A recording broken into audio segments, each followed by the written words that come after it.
Can you speak to end user kind of verification and why that is such like an important aspect of blockchains? If we lose end user verifiability, we're basically letting them like a few node runners, 100 or like 500, like people that have access, very heavy compute that is able to like run a full node for the network. We're basically trusting them. Well, today I'm super excited to be joined by Cem, the founder and CEO of Sovereign. We initially met in New York and kind of nerded out about different scaling solutions and how blockchains work. So I think it's going to be an amazing conversation. Thanks for joining me. Hey, Logan. Thank you for having me. Quite excited. Likewise.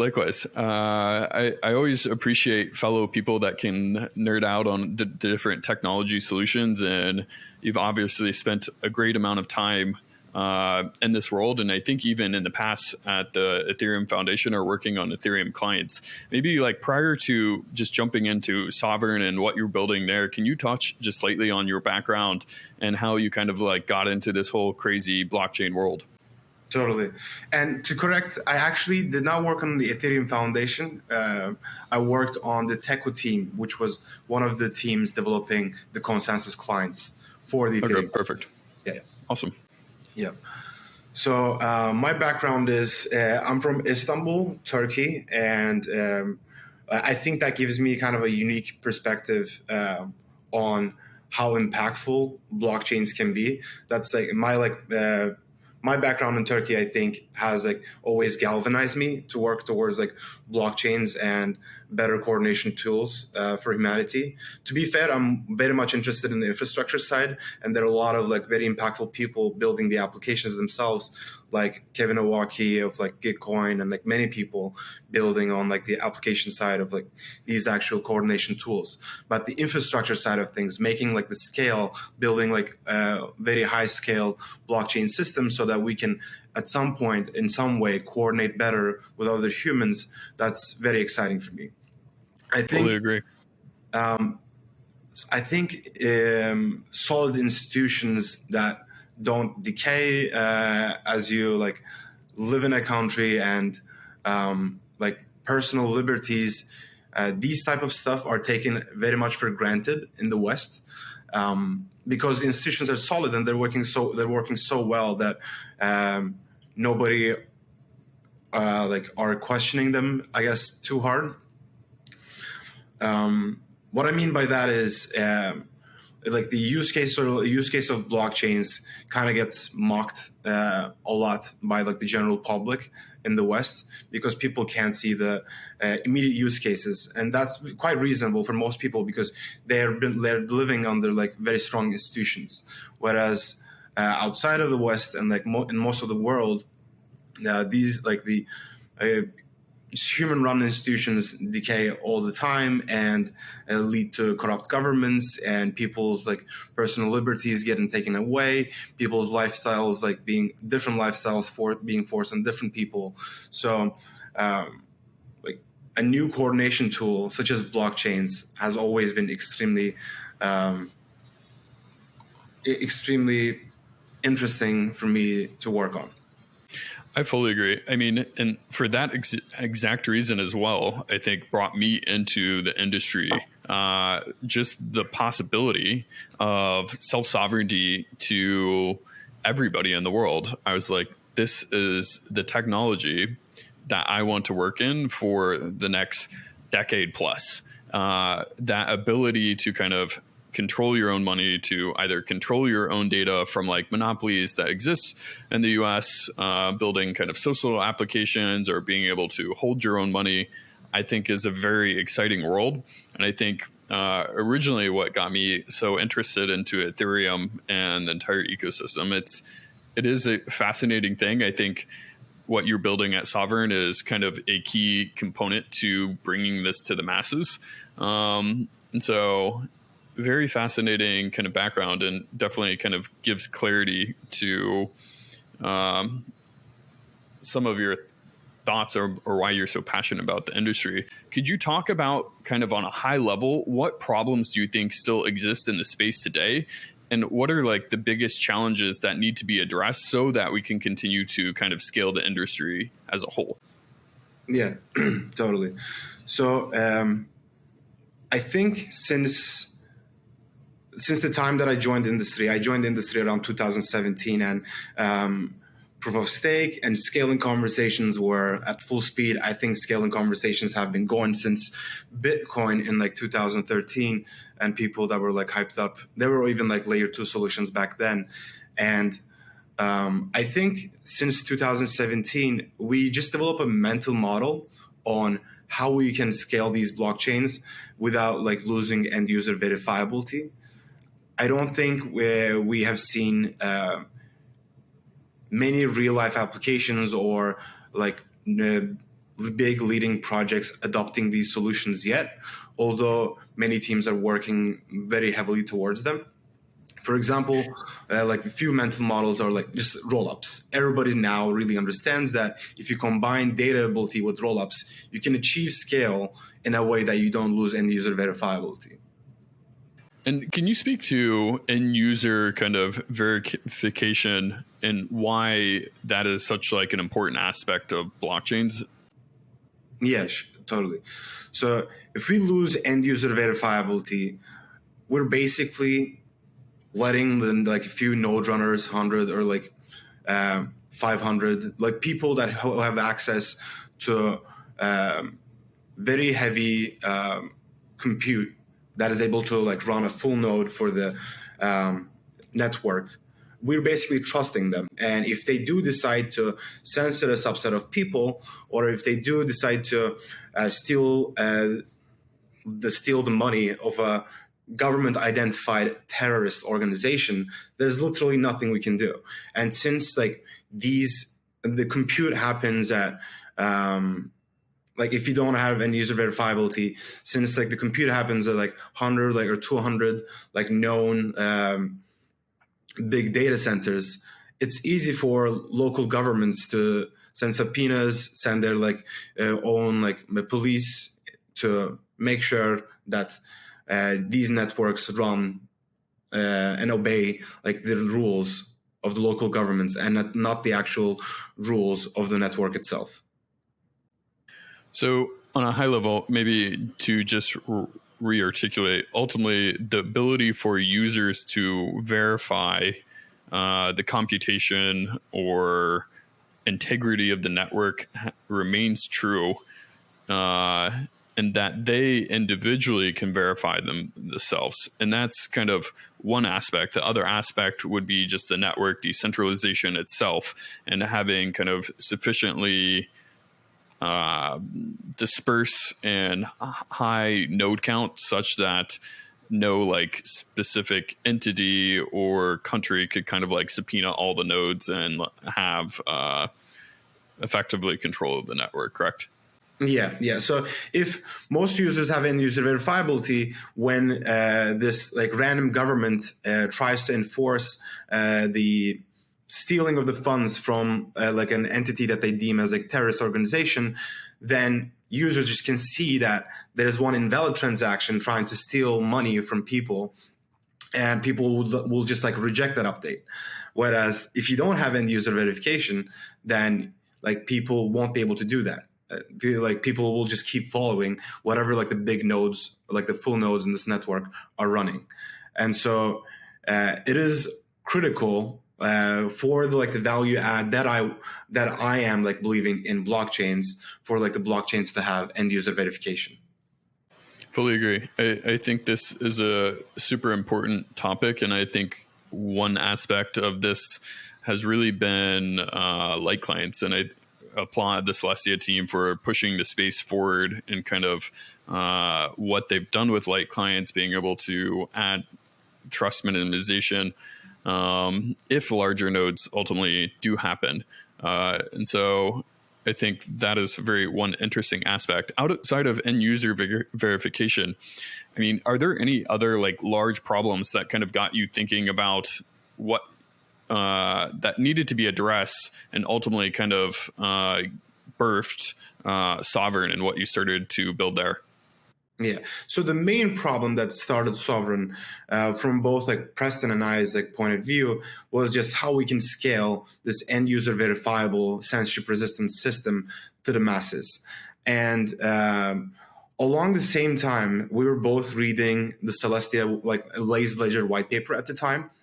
And being an ETH2 like core developer, I had always like been seeing like conversations and like problems around like data availability. Dankrad had like some data availability scheme for like ETH2 at the time, but I wasn't too sure what it meant, and I was just an implementer in my mind, and I was just like coding away, looking at the specs, and I didn't like look too much in depth.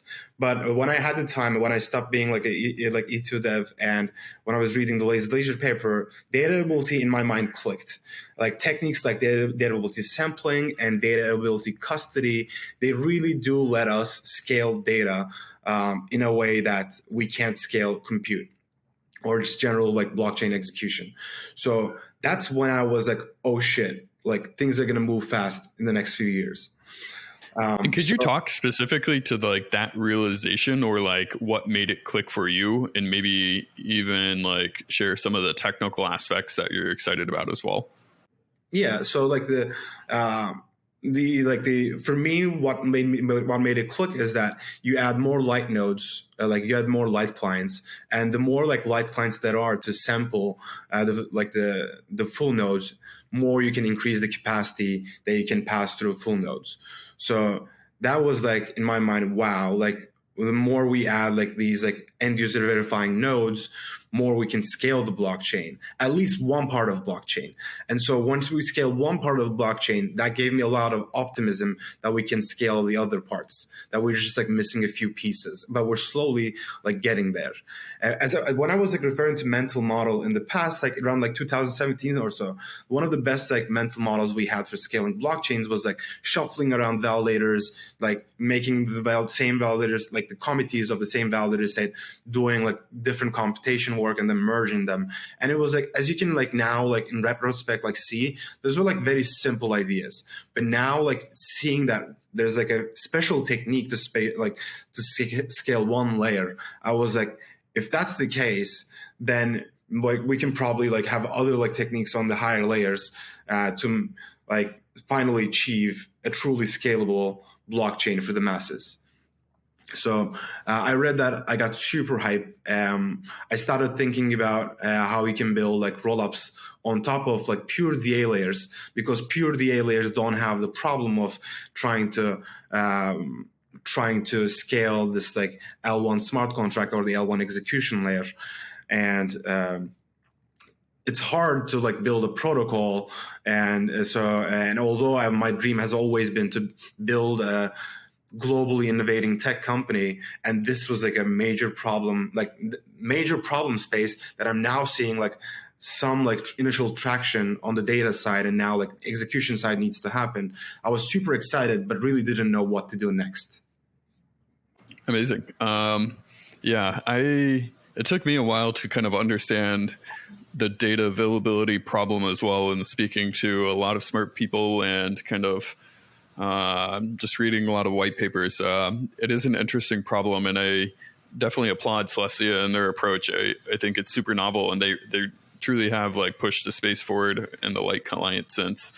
Maybe speaking specifically to Sovereign and kind of your thought process there, ultimately building out Sovereign, while allowing users kind of that verification piece, while having the ability to post these proofs on very fast data availability layers that ultimately allow for high scale and high kind of user transactions and engineers to build like more interesting applications.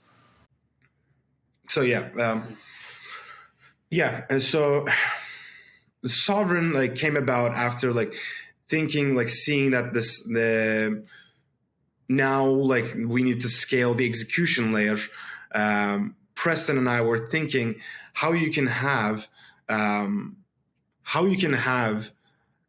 as many different like execution layers talking to each other in a like almost composable way that like smart contracts talk to each other today, and as a result really utilize all the bandwidth that DA can provide, because DA can provide almost infinite bandwidth, given that you really believe in data multi-sampling or like custody like type techniques. So the scaling on the DA side is going to be there. Now we need to somehow build like almost composably growing set of execution layers side by side, and that's like the gist of like sovereign, the basic idea of sovereign. It's we define it as the internet of rollups. We think to actually utilize the whole like DA bandwidth that's going to come online in the next few years. We need to have execution environments, and that in our view is going to be ZK rollups that almost compose with each other, send messages back and forth, and all are connected very deeply with each other. So, and that you can do with ZK rollups. And can you speak to, the aspect of composability and why you kind of want to preserve this? Because I think Ethereum originally in the community was extremely excited about composability, and then ultimately it kind of got, I would say, a little bit frowned upon, just because with some of the kind of design choices that Ethereum ultimately decided to do with layer 2s can break some of that composability. But can you speak to what you're doing specifically with Sovereign and how you're ultimately engineering it such that composability still remains intact? Yeah, so there are a lot of different types of composability, and the word composability gets thrown around a lot in a way that it confuses a lot of people. There is synchronous. That's the entire space. It's a lot of words that often get used interchangeably that don't make sense. Totally. There is, first of all, synchronous composability, which is probably the creme de la creme of composability. It's the most basic way to define is the hotel and train problem. If you're starting, you want to be able to craft a transaction that says, if you purchase the hotel ticket, then if you're you're trying to buy a hotel and train ticket, and if you're unable to purchase the hotel ticket, you also shouldn't purchase the train ticket. So if you have both hotel and train purchasing applications on the same state, this is super easy to do, and it's doable in Ethereum and current applications. But if you have them living in different shards or different rollups or different app chains, this is quite hard. This is impossible as far as we know today. And so atomic composability is really nice, and for some DeFi apps, it's necessary. And we think that's why, even in a world, a lot of app chains, the synchronous composability will have its place, and there will be a few general purpose hubs that provide that have a similar model to EVM today, and how provide synchronous composability for the apps that live on top. But then there is composability of basically rollups, and what that means is that between regular app chains that have different consensus sets, you can see reorgs, and you can see one weak link in the chain of the set of chains that you're sending messages in between that go down, and you'll run into security issues. Whereas when you're sending messages across rollups, since they are part of the same global clock, you can send secure messages, and if something happens to the base layer that they work on, they all reorg together, or they don't reorg at all. So sending messages back and forth between rollups makes them almost composable. You can send a message and know that next time the message you can send a message to other rollup, and then know that will be securely processed on the other rollup in the next block, or whenever you're able to finalize the existing rollup that you're sending the message from. So currently, this is super hard with rollups on Ethereum due to two reasons. One, optimistic rollups have really long finality times, 7 days. And so when you're sending that outwards message, it literally takes 7 days for the action, minimum 7 days for the action to be complete on the other rollup. So you can't really mental model wise as an application developer think of composing different apps and making them work together.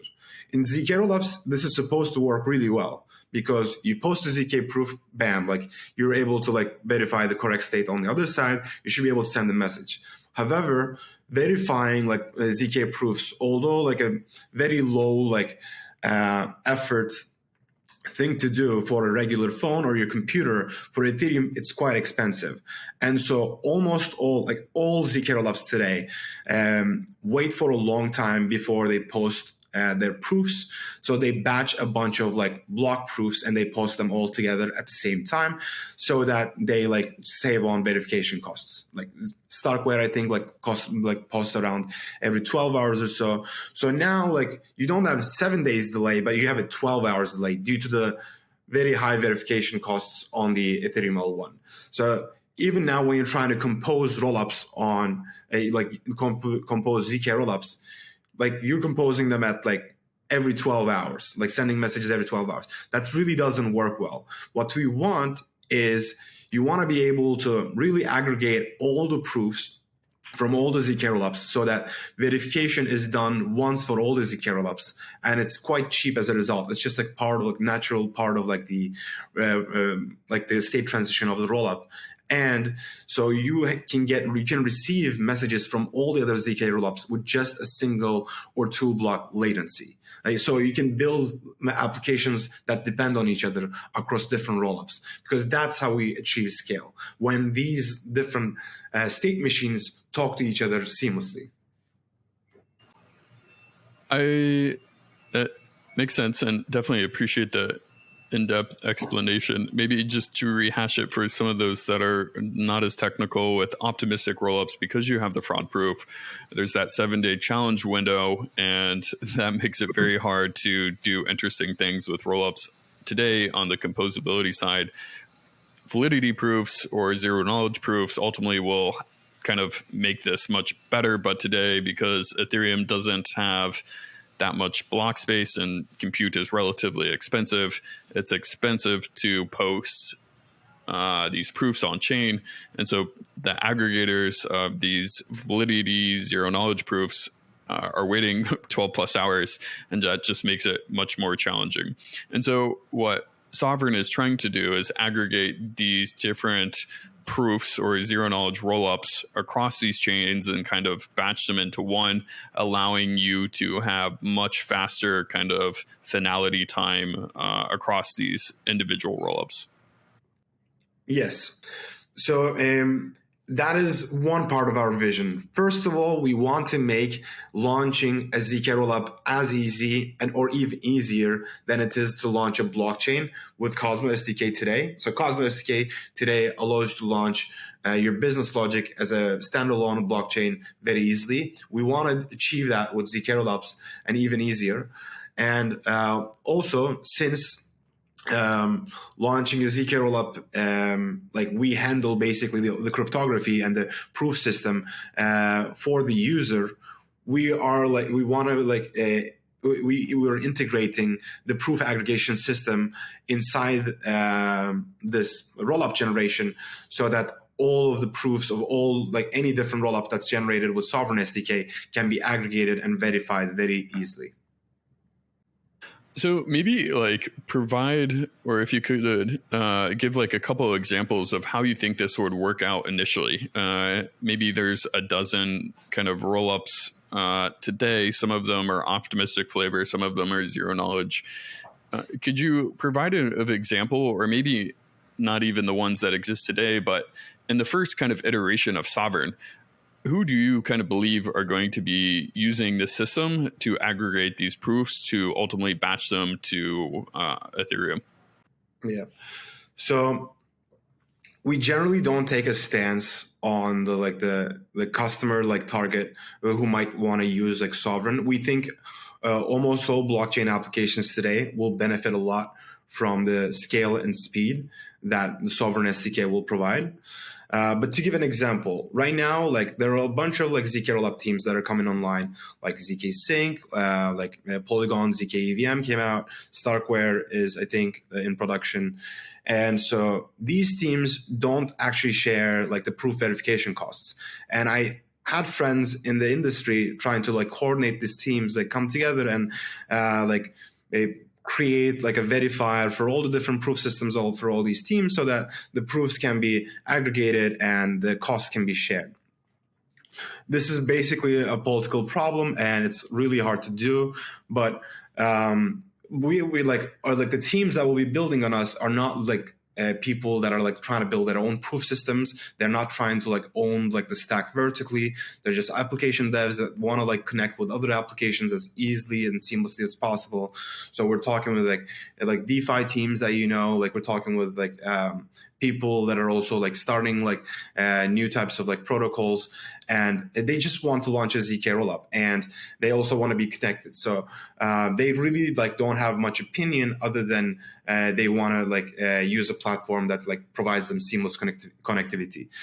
And so what will happen once they like start building and like launching ZK rollups with Sovereign SDK is that after every block of these applications, these like ZK app chains, ZK app rollups, their provers, which are incentivized internally, will generate the proofs for each individual rollup, and somebody else, like some other party who's who doesn't need to be trusted, who's just incentivizing the system, will come in and as a cheap operation will aggregate all those proofs and submit it to each rollup as part of a special like transaction.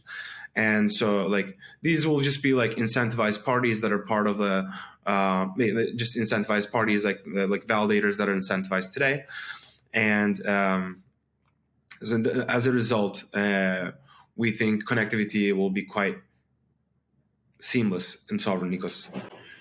One of the things that has become a large topic in the industry now that Ethereum is moving towards these layer 2s has been the topic of kind of centralized sequencers.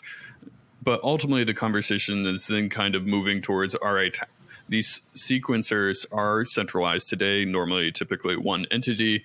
How do we decentralize these over time? And now there's a couple solutions ultimately popping up to help teams decentralize sequencers. How would you say, particularly with Sovereign, how would you either compare and contrast Sovereign to kind of decentralized sequencers? And what are the main kind of technical differences on a larger scale? Yeah. So to start, like centralized sequencers, even with forced inclusion on the base layer, is really not a model that we like. And the reason is most of the censorship that is quite problematic for a user is the one that matters to do in matter of 5 seconds, but not 5 minutes. Because if you're trying to get out of a leverage position on some AMM, it really matters that your print transaction gets processed in the next block or the next few blocks rather than in the next 60 minutes. So we definitely think real-time censorship resistance is the actual factor that needs to be talked about more when talking about roll-up censorship resistance.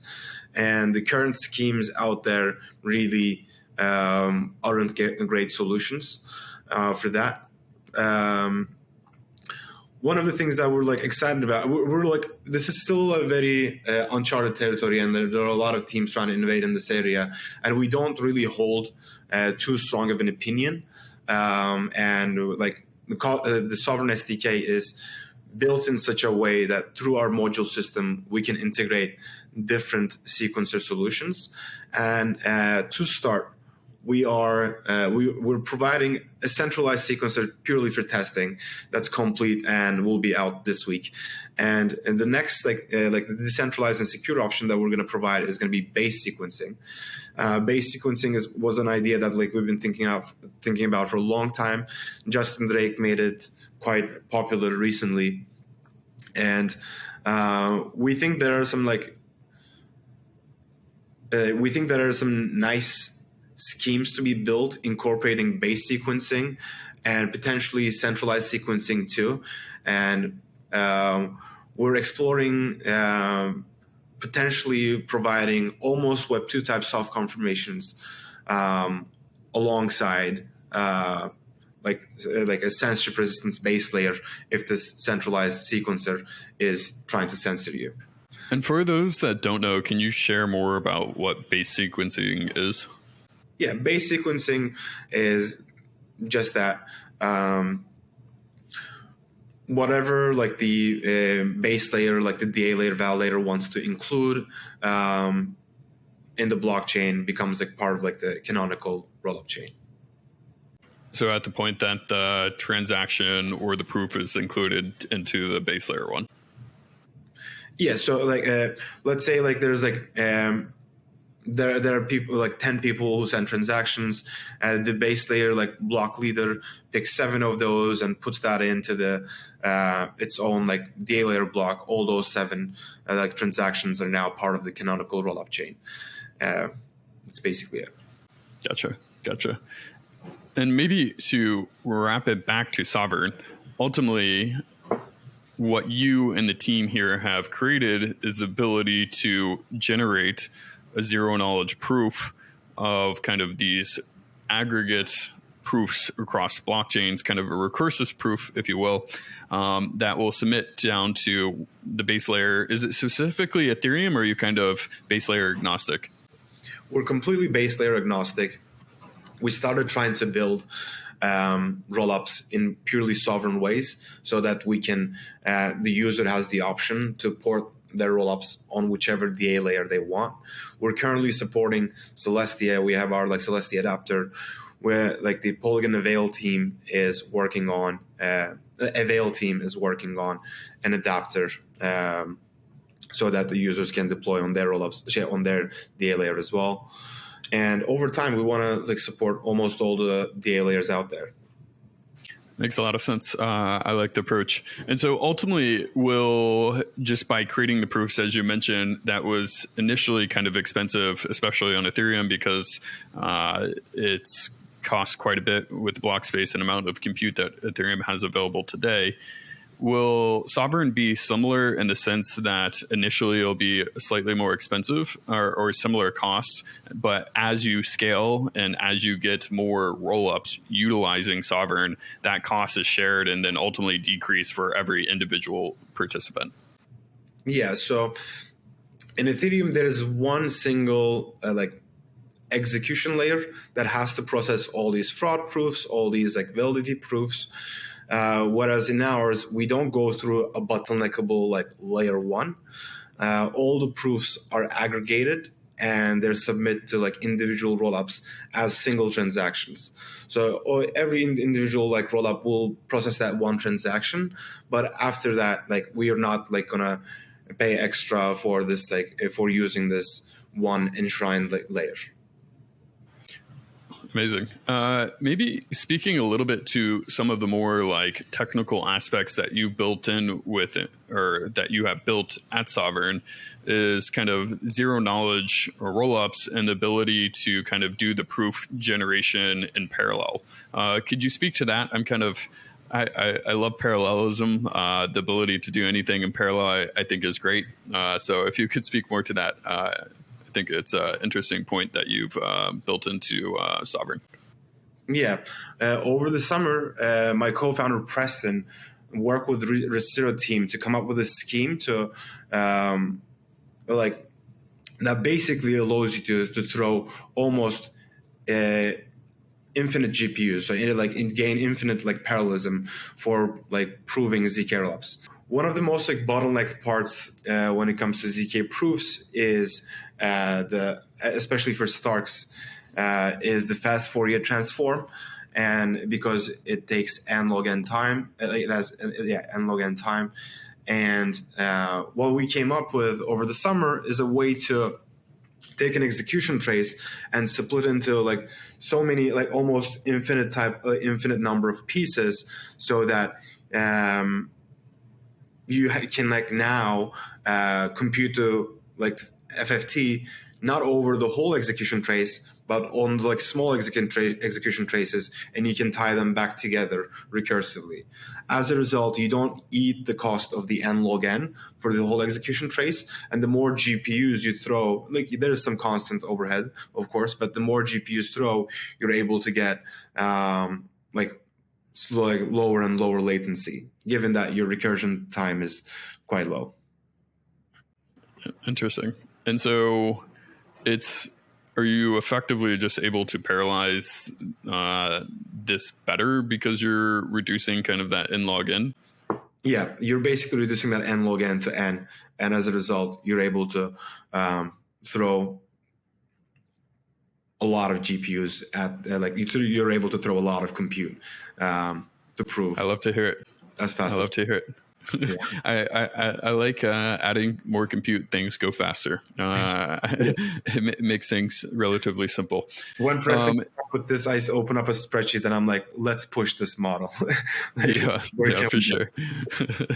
In terms, one of the other big things that you mentioned was ultimately the soft confirmations and getting that to Web 2-like numbers while having end user verification. Could you speak to that as well? I think this is another like big key unlock that kind of Sovereign is working towards. Yeah.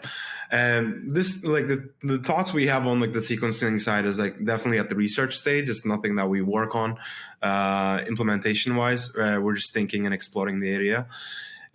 But like a lot of people that like utilize rollups today are very used to the idea of soft confirmations, like Arbitrum and Optimism both offer them, so people are getting used to it.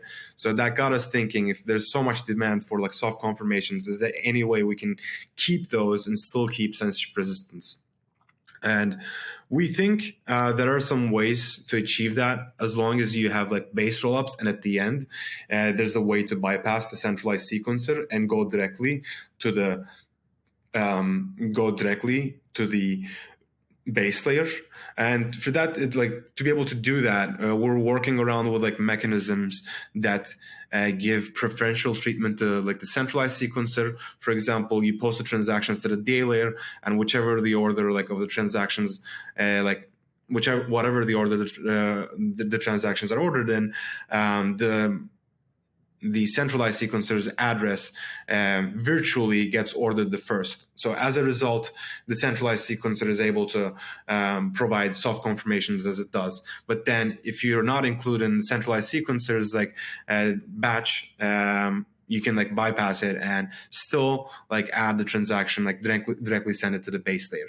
So we're working on such designs. There are like issues, but they're definitely better than like the existing centralized sequencer designs, where centralized sequencers have almost complete authority over users.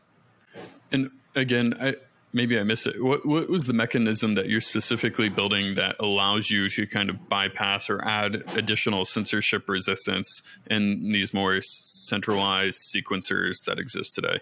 Yeah, and I want to clarify that we're not building this today, and like we see like a bunch of issues, so we're just exploring. But one of the mechanisms is just reordering, like prioritizing the transactions from the centralized sequencer. We're basically imagining a model with whichever order the centralized sequencer address arrives to the base layer, from rollup virtually processes it as it was the first transaction. So that's one model that we play around with. In terms of kind of where you see the world going in the blockchain landscape, I guess in your end state of the world, how do either these ecosystems look? Is it multi-chain? Do you have 1,000 rollups? Do you have one rollup? Where is kind of your end state for things to get to global scale, I think, that we all want to achieve? Yeah. So I guess thanks to like working on Sovereign, I've been able to get into a lot of deep conversations with leading researchers in the DA space, and the things that are coming are honestly extremely exciting. I think the DA scaling will really surprise everyone in the next few years, and we'll have actually abundant data capacity on the I base agree. teams. And I do think there's going to be like a few like very technically adept teams that are able to achieve that. So I don't expect like more than like 3-4 base layers that become like the go to use like base layers. But on top of them, I expect anywhere from 10,000 to like hundreds of thousand rollups. This will just, I think, in my opinion, this is just a matter of time. I think most applications will go for app-specific chains, and if you want anything that should be verifiable and censorship resistance, as ZK costs go down, as DA costs go down, and there is almost a 10-to-1 or maybe like 15-to-1 difference compared to regular compute. We're going to see a lot of the applications we have today and many more that we can think of use rollups as their backends. Sovereign SDK will likely be Node.js or something like that in the future. I think it's going to become very close to a regular developer's toolkit. Amazing.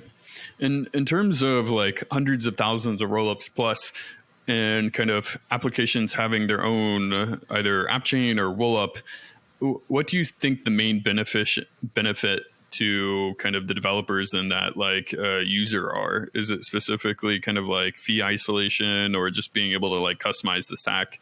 Yeah. I'm super interested to see how all this plays out. I mean, customizing the stack is like very interesting. Owning your own gas token, being able to run things at the start of the block, the end of the block, like batch, like or like in batch, terms of MEV. In terms of MEV, but for like other like use cases too. Like there's like applications like in like AMM designs or like basically like customizability is something that is very valuable for most application developers. And that's why like people have been quite hyped up about Cosmos and Substrate. But the thing is, if you really need to adopt a validator set, like you're not just an application developer at that point. You're basically a full-fledged bureaucrat, like trying to get people to put a lot of funds. Like you're like dealing with like a lot of like parties. Like it becomes like the barriers to entry to deploy an app chain is extremely high now. I've always said that application engineers should not have to be worried about infrastructure. They should specifically just be focused on their apps and creating a great product. And I think that's one of the biggest things that frustrates me with crypto today is exactly what you mentioned. Application engineers need to be infrastructure engineers, and that just makes a whole host of problems. Yeah, 100%. Even the use of word app chain in like the Cosmos world kind of annoys me. I'm like, you should not think that the fact that you should really not need to deal with the fact that these things are chains beneath you. These are just like applications with a really high level of customizability, which is what you want and which is what you should be caring about. And so like what we're really doing with rollups is just lowering the barrier to entry when it comes to building these highly customizable applications, highly customizable and highly scalable blockchain applications. So I think it's very easy for me to see that once like the barriers are actually low and the costs, thanks to the improvements in ZK and DA go down, that there's going to be an exodus to building your applications as rollups. So the customization for engineers is the key factor that is kind of the driving belief that we'll have hundreds of thousands of rollups. Yeah, makes sense. It will just provide better the engineers will, as a result, be able to build better products and provide better user experience, and better user experience will lead to more and more people adopting these, in my opinion. And I guess one additional benefit of kind of having so many different rollups is the ability to play around with virtual machines. And you and I talked about this quite a bit, I think, when we had lunch in New York. But where is kind of like your vision for like the virtual machine world? Do you think there's going to be a couple, or again, like hundreds of thousands different virtual machines kind of like tailoring to like the developers' needs of their specific application. Yeah, I think sovereign SDK really lowers the barrier to entry to build a virtual machine. Now, if you're building a really cool virtual machine like Move, you don't need to build the validator set around, or you don't need to build the networking and the database systems around it. So now you can just focus on building the VM. So that makes me think that there will be a lot more experimentation on the VM side. I still see but VMs do add a level of overhead in computation and like cost in ZK. So I still do see that like there will not be that many winning VMs in the end. Makes sense. No, again, like I love that the entire design space is being explored. Many different kind of solutions, and I think ultimately we're all trying to achieve the same thing: blockchains at scale with end user verification that ultimately allows us the self-sovereignty properties that we kind of love and follow, kind of what got us all excited about blockchains in the first place. To that point, maybe could you speak to just like some of the like cool findings that you've read recently with light clients and how that's kind of shaped your view on the blockchain landscape as well?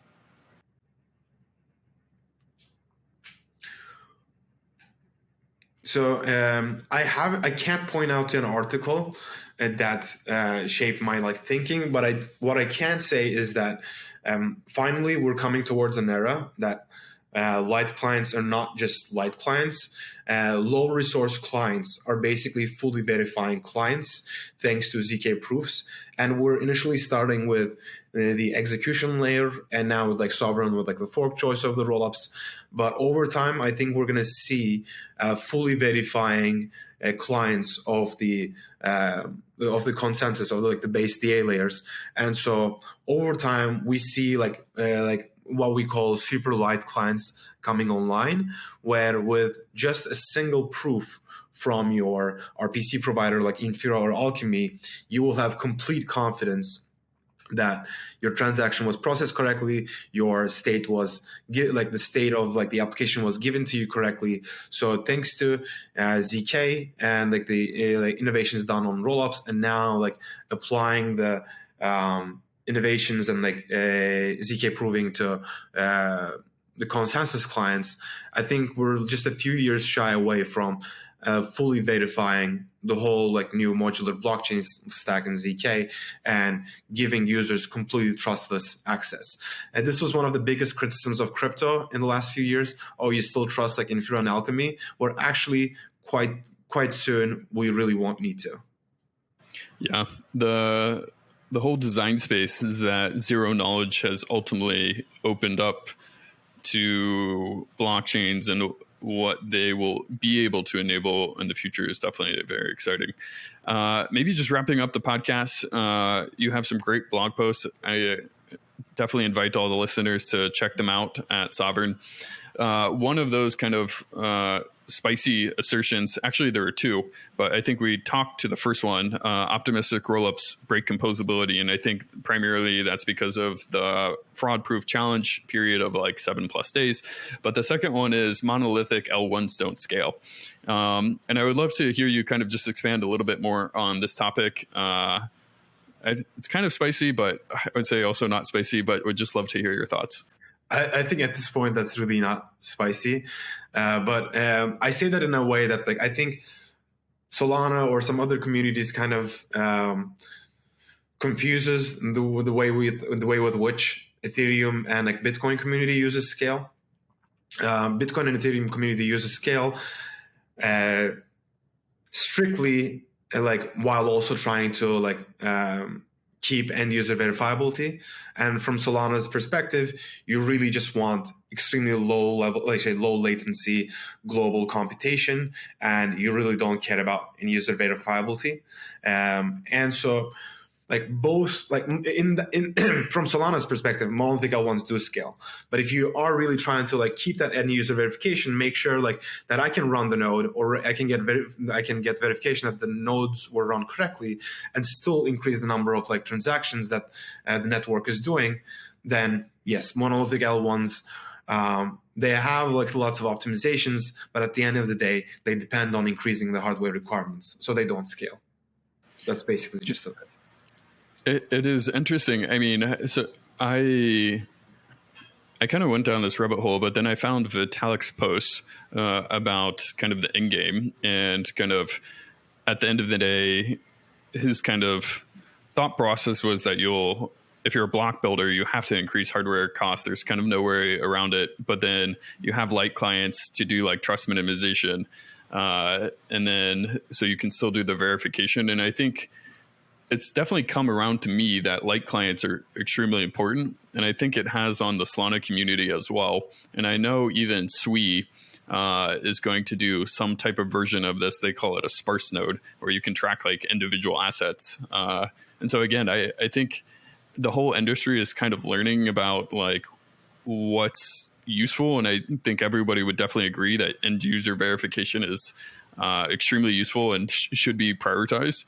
And so what Celestia invented and kind of the invention of light clients, what they're doing with data availability sampling, I think is going to ultimately be used across the entire industry. And I applaud them for pushing this space forward. But no, it's been a super interesting conversation. I'm excited for what you're building at Sovereign, truly, and definitely appreciate all these kind of nuanced debates. These are my kind of like favorite to learn about and just talk with smart people that are building in the space, because I think ultimately these are the important conversations that are going to push the industry forward, but they're very hard to happen and to speak on Twitter, which is where most of us, I would say, spend quite a bit of time. But truly appreciate you coming on the podcast and kind of sharing what you're building at Sovereign, increasing finality with zero knowledge proofs, being able to aggregate that, and even at the end, having kind of web to soft confirmation scale with end user verification. Thank you, Logan. It was a lot. It was a fun conversation. Thank you for having me. Where can people check you out on social media, read your blog posts, find more about Sovereign? Yeah, I would highly recommend following us on Twitter, joining us on Discord. If you have questions, we love answering questions on Discord. And we also have a blog on mirror.xyz/solvelabs.eth. We put a lot of effort into our blog posts, and I recommend everybody to read them. Amazing. Perfect. We'll definitely go check those out. And thank you again for coming on the podcast. It was a lot of fun. Thank you, Logan.